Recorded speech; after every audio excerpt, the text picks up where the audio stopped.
we are going to start with the indicator. So what is meant by the indicator? The indicator is one substance so which shows the different colors in the acidic, basic and as well as the neutral solutions. So we can easily identify what is the substance which is present in the unknown one. So the litmus paper. So what is meant by the litmus? Litmus is nothing but it is derived from the some plant material. So that we call it as a litmus. So this litmus will show the different colors in the acidic as well as the basic. So we are having a two litmus. One is the red litmus, another one is the blue litmus. So if the red litmus turns the blue, it means that it is a basic in solution. If the blue litmus turns red, it is acidic. Then the methyl orange and the phenolphthalein. So these are all the common indicators we are using to check the acids and bases. So most commonly used acid and bases indicators. So blue litmus solution. Okay. So acid solution, it will turns the red color. So basic solution, there is no change because it's a blue. So the blue will turn blue. So you cannot able to find out any color change. Neutral solution. So there is a no change in the neutral solution. Red litmus. The red litmus shows no change in the color because it's already red. So in the acid solution, there is a no color change. So in the basic solution, it turns the blue. Red litmus turns the blue. So this is the identification of the presence of the base. Neutral solution, there is a no change in the color. Methyl orange.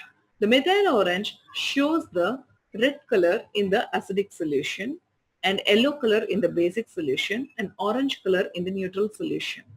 So phenolphthalein, it shows the colorless in the acidic and shows the red color, kind of the pink color it will show in the basic and shows the colorless in the neutral. So this is the commonly used indicator for the acid basis titrations which we are doing in the laboratory. Litmus. So litmus is nothing but that it's a natural dye, so we can derive it from the small plants. So there are two kinds of the solutions, blue and the red are able to prepare from that one.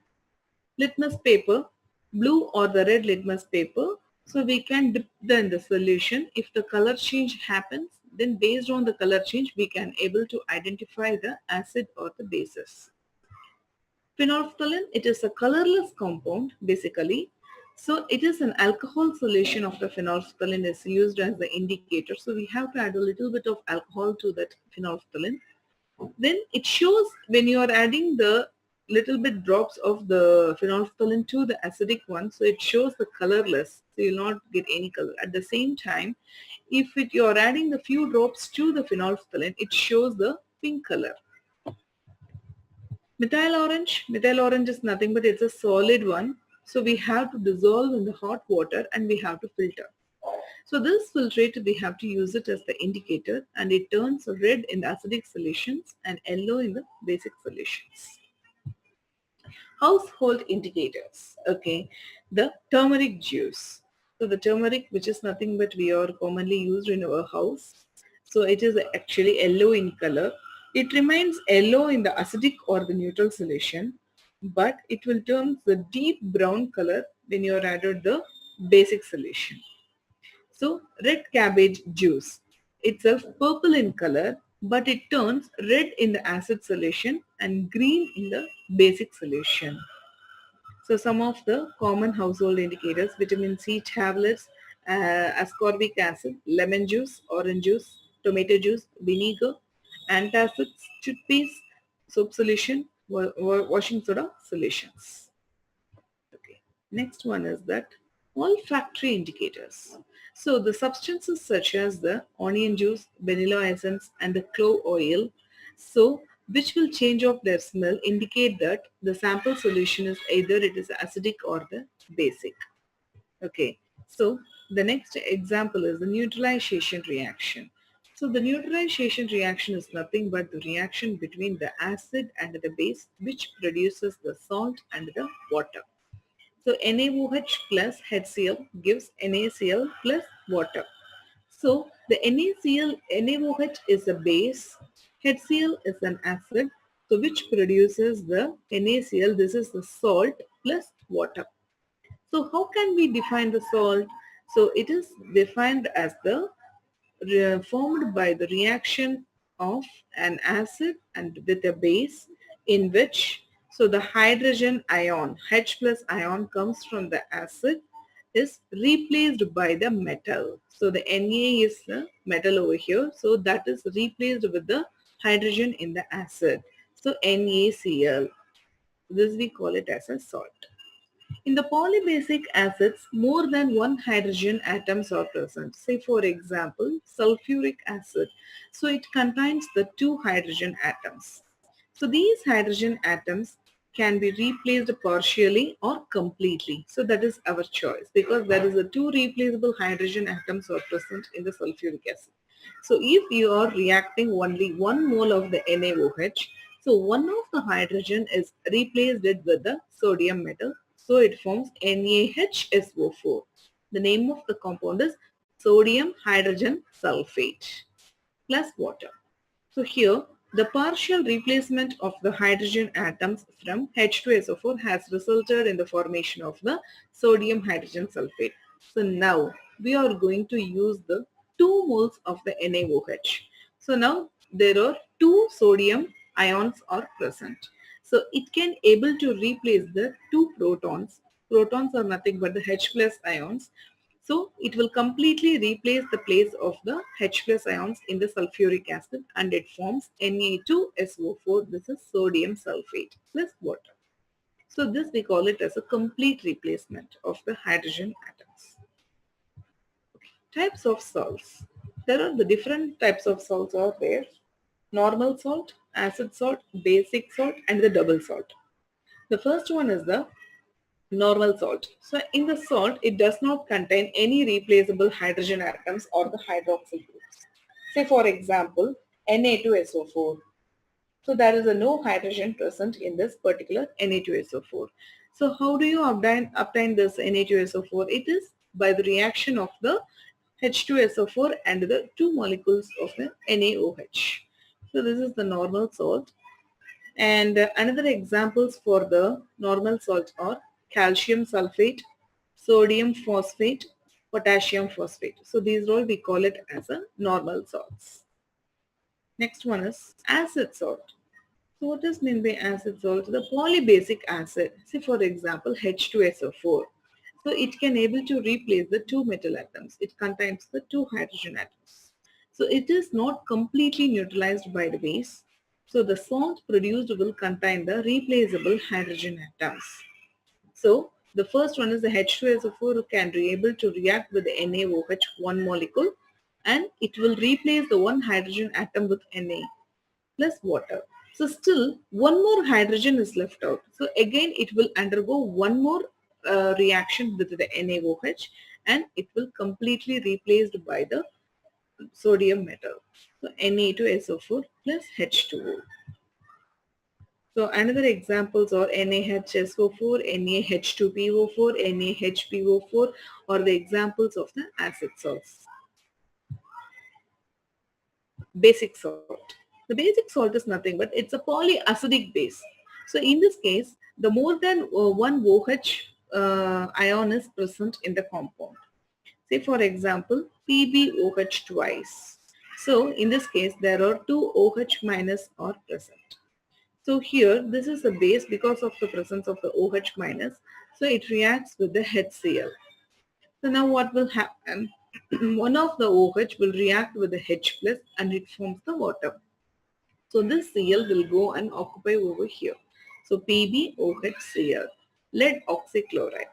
So now still it can able to replace one more OH. So again it will undergo the reaction with the HCl and it forms the PbCl2. So this we call it as a basic salt. So some of the examples for this one is, so BiOH3. So this is, we call it as a triacidic base because it will undergo the three reactions to replace all the OH. And yeah, PbOH twice, CaOH twice. So these are all the common examples for the basic salt. Then the last one is the double salt.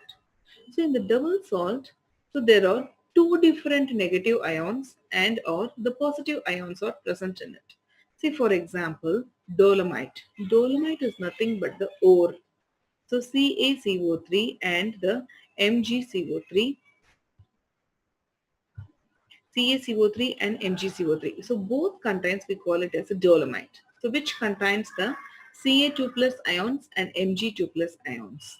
So hence we call it as a double salt. So potash alum. So this is K2SO4, Al2SO4 thrice dot 24H2. This is the double salt. So now in this double salt we are having a two metal ions. So one is the K plus, another one is the Al3 plus. So the double salt always exists in the solid state. So whenever we have dissolved in the water, it will break up into the two separate salts. See for example, K2. So suppose we are adding water to it. So what will happen? So K2SO4 will break up into the K plus and the SO4 minus 2, and the Al2SO4 thrice breaks up into the Al3 plus plus SO4 minus 2. So it will give you the two cations. So this we call it as a double salt. Then preparation of the salts. So the first method to prepare the salt is the reaction between the metal and the acid. So the reactive metal we can take it. Say a certain metal such as the zinc and the copper, it can readily react with the acid and to produce the salt and the hydrogen gas. So always when the metal reacts with acid, we'll get the fizz sound. So fizz sound is nothing but the some gases coming outside from the reaction. So Zn plus 2HCl gives ZnCl2 plus H2 gas. So this upward arrow indicates that it is a gas. Zn plus H2SO4 gives ZnSO4 plus H2 gas. The next method to prepare the salt is reaction between an acid and a base. This is nothing but the neutralization reaction. So NaOH plus HCl gives NaCl plus water. Then CuO plus 2HCl gives CuCl2 plus water. Third method, direct union of the metal and the non-metal. Okay, suppose I would like to prepare the NaCl. So in that one, the sodium is the metal, chlorine is the non-metal. So we have to combine these two atoms. So Na plus Cl2 gives NaCl. Suppose we would like to prepare the magnesium chloride. So we have to take the magnesium plus chlorine. So magnesium reacts with chlorine, forms the salt, magnesium chloride. When the sulfur is heated with iron fillings, ferrous sulfide is formed. So this is the direct union of the metal and the non-metal. Next method is union between an acidic oxide and a basic one. Say for example, acidic oxide is nothing but the non-metallic oxide. So CO2 plus basic the CaO. So metallic oxide and the non-metallic oxide. So which reacts to form the CaCO3. This is the salt. Then SO3. SO3 is nothing but the non-metallic oxide. So it is a acid. This is the metallic oxide. Metallic oxide. So it is a base. So this acid and the base reacts to form the Na2SO4, sodium sulfate. The next method is the reaction between the metal and the base. So when the zinc is heated with an aqueous solution of the sodium hydroxide, so which will produce the sodium zincate is formed, the evolution of the hydrogen gas. Next one is the general properties of the salt. So what are all the properties? So it can able to react with an acid. So NaCl reacts with the H2SO4 and it forms the sodium hydrogen sulfate plus HCl. Then if you are taking the two molecules of the NaCl, it forms the Na2SO4 plus 2HCl. Then the next reaction is reaction with the base. So NH4 twice SO4, ammonium sulfate is a base which can able to react with the sodium hydroxide and it forms the sodium sulfate plus ammonium hydroxide. Reaction with the metal. So copper sulfate is a salt. So which will react with the iron, gives the FeSO4 plus copper. So this reaction, we call it as a displacement reaction. So what is meant by displacement? So here, in the place of the copper, the iron we have displaced. So this we call it as displacement reaction. So this will happen when the reactive metal is reacting. Then only the reaction will happen. Suppose if this reaction, the opposite side, the FeSO4 plus Cu. So the Cu is less reactive than the iron. So the reversible reaction is not possible because the copper cannot able to displace the place of the iron. So in this case, this reaction will occur only if the reactive metal is reacting with the less reactive salt. Behavior of the salt towards the water. Okay, so suppose we are adding the water to the salt. So what will happen? Whether it will give the acidic solution or basic solution or neutral solution, that depends upon the nature of the salt we are having in it. For example, the normal salt, say for example, it's NaCl or K2SO4, they are very neutral. Why? Because we have prepared it from the strong acid and the strong base. So whenever you are adding this one, the both H plus and the OH minus will be in equal. So the pH will equal to the 7. So the result will be the neutral. Suppose if you are taking the Na2CO3. So see here Na2CO3, whenever we are adding the water to that, so NaOH plus CO2 plus H2. So in this case, it will give an alkaline solution. Why? Because it forms the NaOH. So sodium hydroxide is a strong base. So its pH is always above the 7.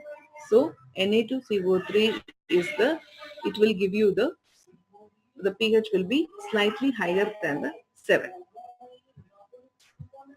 So next one is the CH3COONA plus H2O. So in this case it forms the weak acid plus NaOH. So here this is the weak acid and this is the strong base. So the weak acid is the one which can able to give only the partially H plus ions. But the strong base are the one which can able to give the complete OH minus ions. So this is predominantly low because it can able to give only few H plus, but the NaOH can able to give the complete OH minus. So the solution will turn alkaline. The next one is NH4Cl. So NH4Cl is nothing but the ammonium chloride. So whenever we are adding the water to it, it forms the NH4OH plus HCl. So it will give you definitely the pH below 7 because the HCl is the strong acid. It is the acidic one. NH4OH is a base, that it's a weak base, but HCl is a strong acid. Then AlCl3, aluminum chloride. So when you are adding water to that, you will get the aluminum hydroxide plus HCl. Again, it is also the same thing. So AlOH thrice is nothing but the amphoteric. So it will not do any pH. It will not show any pH. But the HCl is a strong acid. It will show the pH less than 7. So it will give you the acidic solutions. The solutions of the acidic salts are acidic to the litmus, and this will turn the blue litmus turns red. See, for example, a solution of the sodium hydrogen sulfate turns the blue litmus paper red. At the same time, the sodium hydrogen carbonate solution, it's highly alkaline. It will turn the red litmus paper blue. Okay. Next one is the uses of the salts. Okay, the sodium chloride. One of the important use of the sodium chloride is, so we are taking it in our food. It's a salt, common salt. So it is also used as a preservative. So it will not attacked by any bacteria. So its main use is the preservation of the food and also in curing the fish and the meat, in making the freezing mixture which is used by the ice cream vendors in the manufacture of the soaps. Sodium carbonate. So sodium carbonate is used as a washing soda for the cleaning cloth. It is used in the manufacture of the glass, paper, textiles, caustic soda, in the refining of the petroleum, in the fire extinguishers. Next one is sodium bicarbonate. It is used as a baking soda. It is used in fire extinguisher, and also it is used as an antacid in the medicine. Potassium nitrate. It is used to make the gunpowder, fireworks and the glass. It is used as a fertilizer in the agriculture. Copper sulfate.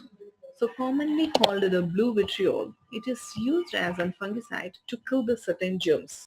And also it is used in the electroplating. It is used in dyeing. Potash alum. So potash alum, the main important use is to purify the water. It makes the suspended particles in water settle down. And also it is used as an antiseptic and also in the dyeing. Next one is the pH scale. What is mean by the pH? So now we are using the litmus paper. So it will tell us whether the solution is acidic, basic or the neutral one. So the neutral one we cannot able to judge it use the litmus because it will not turn any color. So we can able to judge only whether it is acidic or the basic. Okay. Suppose we can able okay. So now we should know it. What is the content? Suppose if it's turning a red color, whether it is a weak acid or the strong acid. Suppose the red litmus turns the blue, whether it is a strong base or the weak base. How can we judge it? So we should use the term the pH. So the pH is nothing but how much H plus concentration ion it is present in the solution. That we call it as a pH. So pH equal to minus log of H plus. And pOH is nothing but the same way how much OH minus ions are present in the particular solution. So which is equal to minus log of OH minus. So the H plus and the OH minus denote the concentration. So whenever we are using this square brackets, so this indicates that it is a concentration of the particular ion. The concentration of the H plus and the OH minus ion in aqueous solutions are usually very small numbers and are difficult to work with that. So since that we are using the pH in the negative logarithm of the H plus, so we will get the positive numbers. So and the convenience of dealing with the small numbers is eliminated. So the pH is only a number because we can take the logarithm of the number and not of the unit. Say for example, H plus concentration is 1 into 10 to the power of minus 7. So imagine that 0.601. It's a very small number. Okay. So now we are going to take the pH. So minus log of 1 into 10 to the power of minus 7. So which gives it is a 7. So we are converting the very small numbers into the one positive number. Now the pH of the neutral solution is 7. If this is less than 7, we call it as a acidic. If it is greater than 7, we call it as a base. Say for example, now the H plus concentration in one of the solution 1 into 10 to the power of minus 5 molar. Molar is nothing but the concentration, moles per decimeter cube. So if we are taking the pH for this concentration, so we will get the 5. So pH is 5, so which is less than 7. So it is an acidic in nature. Then the another example, suppose we are having the H plus concentration is 1 into 10 to the power of minus 9. So where pH is above 7, so it is a basic in nature. So this is the pH is 1 to 14 scale. So the pH is above 7. So it is a basic in nature. So the pH 7 is the neutral solution. So below the 7 we call it as a acidic one. Above 7 we call it as a alkaline solution. So if the lower the pH, more acidic. So the higher the pH, it is a more basic. Some of the common pH values of the solutions are given over here. The gastric juice. So the gastric juice is nothing but which is present in our body. So that is having a very low pH, that is a 1. Lemon juice, that is a 2.5. So the gastric juice, which is The gastric juice, which is nothing but which is present in our body. So it's having a pH 1. Then the lemon juice, which is 2.5. Vinegar, it is a 3. Wine, 3.5. Tomato juice, 4.1. Acid rain, 5.6. Urine, 6. Milk is 6.5. Pure water is having a pH 7. Blood, 7.4. Lime water, 11. Okay, so how to measure the pH? So we can find out the pH using the pH paper, which is nothing but the universal indicator. So the pH paper will give you the particular color. Say for example pH 1, 2, 3, 4. So we are having up to 14. So it will show the different colors in this. So this is the pH paper. So we can take one of the strip and we can dip it in the solution. So it will show some particular color and we can match it with this color. So from that we can able to identify what is the pH of the particular solution. Or else we can use the pH meter. That will exactly tell you what is the concentration of the H plus ion in the solution. So these are all the two ways we can easily measure the pH of the solution. Okay. So what is the role of the pH in our everyday life? First one is that digestive system. So the digestive system, the hydrochloric acid, which is present in our stomach, so which is produced actually in our stomach, so which helps to digest our food without causing any harm to the stomach.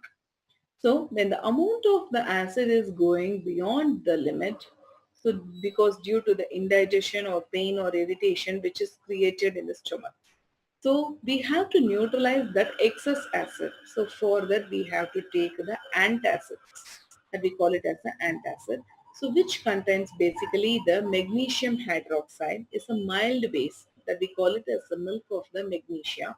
So which is usually used as an antacid. So the magnesium hydroxide is actually like a solid suspension. It is not completely dissolved. So why we are using that solid suspension means, suppose the acid is more over there, so the solid suspension can able to react with the particular amount of the acid in that. So the remaining MgOH twice present as a solid only, and it will whenever if your the water is there in the body, so it will go via the excretion. Suppose if you are taking the soluble hydroxides, so it will make our stomach more alkaline. So if it makes more alkaline, the more acid will be produced in our stomach to make it neutralize. So to avoid that, we are taking only the solid suspension of the antacid. Acid causes the tooth decay. Okay, so why? Because when we are eating the food, sugary food, what will happen? It will be degraded by the bacteria which is present in the mouth and an acid is forming. When the pH becomes the lower than the 5.5, the tooth enamel gets corroded. The saliva, which is slightly alkaline in nature, which is produced in the stomach, neutralizes the sum of the acid, but excess acid remains unaffected. The excess acid can be removed only by the use of the toothpaste, which is highly alkaline. The neem stick contains the alkaline juice, so the cleaning of the tooth by the neem stick also helps to reduce the tooth decay. The third one is acid is produced in the phatic muscle. So as a result of the physical exercise, the stiffness and pain in the muscle starts due to the formation of the lactic acid. The supply of the oxygen in the muscle is reduced. So this causes difficulty in the release of the energy, leading to the increase in the rate of the anaerobic metabolism. So as a result, the lactic acid gets accumulated in the muscles. The fourth one is some animals and the plants contains the acid. Say for example, honeybee. It injects an acid through its stings, which causes the pain and as well as the irritation. So a mild base like a baking soda we have to apply on the particular area. So it will become the neutralize in that because the acid anyway it injects the acid. So if you are applying the baking soda, so what will happen? It will neutralize it and the acidity will not enter into our body. Similarly, the little leaves, so which have the stinging hairs, when touched, inject the formic acid in our body. So this causes a burning pain. Okay. Next one is the brilliance of the tarnished copper vessel can be restored by using the acid. Okay. The lemon juice. We know that the lemon juice is nothing but it contains the acid. So in order to clean the copper vessel, we have to rub it with the piece of the lemon. So what will happen over here is the tarnish on the vessel is caused by the formation of the basic copper oxide. Okay, how? Because the oxygen is present in our atmosphere. If the copper is left out for a longer time period, so the copper will get tarnished due to the formation of the copper oxide. Since the lemon juice contains the citric acid, it can able to react with the copper oxide to form the copper citrate and it is washed away. So the vessel that regains its shining appearance. The pH of the soil. So generally our soils are acidic in nature. So because of the usage of the fertilizers, because the fertilizers is made up from the acid, nitric acid as well as the sulfuric acid or phosphoric acid. So the plants requires a definite pH range for their proper growth. So they do not grow in the alkaline soil. So the plants do not grow properly in the highly acidic soil also. So we have to treat the acidic oil by spreading the quick lime or the slaked lime or the calcium carbonate to lower its acidity. Then the pH of the salts. Okay. So the aqueous solutions of all kinds of the salts do not have the same pH value. So the salts of the strong acids and the strong base. So the strong acid and the strong base means, so the strong acids can able to give the 100% of the H plus and the strong base can able to give the 100% of the OH minus. So the H plus and the OH minus will give you the water H2O. So it becomes a neutral. So the pH is equivalent to the 7. Then the salts of the strong acids and the weak bases. So in this case, the strong acid is nothing but that, say for example, HCl with the uh, weak bases. So it will produce as the AlCl3 for example. So if you are adding water into that, you will be getting the HCl plus AlOH thrice. So the HCl is the acidic one, more acidic, it's a strong acid. It will create the acidic with the pH value less than 7. Next one is the weak acid and the strong bases. So weak acid is CH3COONA. So if you are adding water to the sodium acetate, so it forms the CH3COOH plus NaOH. So the NaOH is a strong base, so which will have the pH greater than the 7. And then the sodium carbonate. If you are adding water to that, it will produce as the NaOH plus HCO2. So in this case, the NaOH, what will happen? It is a strong base. So it will have the pH more than the 7. So these are all the categories of the weak acid and the strong bases. So it's having the pH always more than the 7.